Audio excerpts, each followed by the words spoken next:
Here's how the markets are starting off: flat, about 30 points in the red. Bank Nifty is sulking, obviously because of the GDP numbers as well. This is a no-brainer of sorts, to be honest, but the market is participating along with. IT is okay, about a third of a percent lower. So yes, this is actually the market reaction that could have been anticipated to a very wobbly GDP number. I don't think this will have a long-lasting impact, maybe for a day today.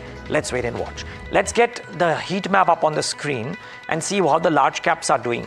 Very little green, though there is a row out there, and a lot of red. Let's start with the green first. Maruti reacting to those numbers, 1.47% higher. Adani Port reacting likely to the Nuvama note, 1.17% higher. They've outlined the commentary from the management. Sun Pharma, Adani Enterprises, Bajaj Auto, Dr. Reddy's, M&M. So those are the set of names. It's like 4 days now that Adani Enterprises has been doing very well and bucking the trend, really, the larger trend. Actually not bucking the trend, the markets too have been well, but Adani Enterprises specifically has done very well the last 4 days. What's not done well? Britannia down 1.28%, HDFC Life, Infi, Eicher, HUL. So it's across the board. And consumption stocks and FMCG certainly taking it on the chin today, Samina. There is a concern around consumption. It's evident in the way the GDP numbers are throwing up as well.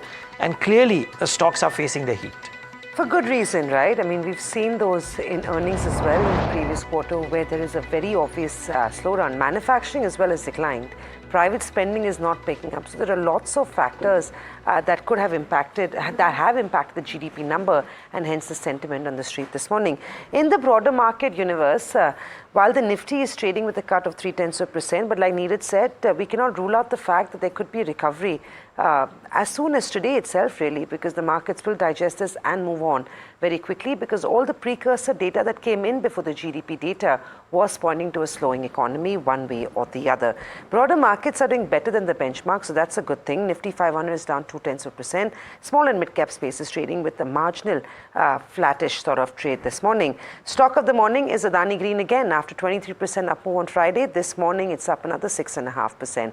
Followed by Cochin Shipyard, which also has bagged an order of over 1,000 crores from the Ministry of Defence. The stock is up 4% in trade.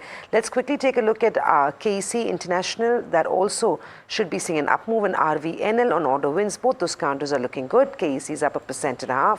RVNL is charting an upward journey with a gain of 0.8%. Suvain Pharma is up 4%. Aster DM, if you can quickly pull that one up and see what it's getting up to on back of that massive deal that they've struck, 4.5% on Aster DM is what we have.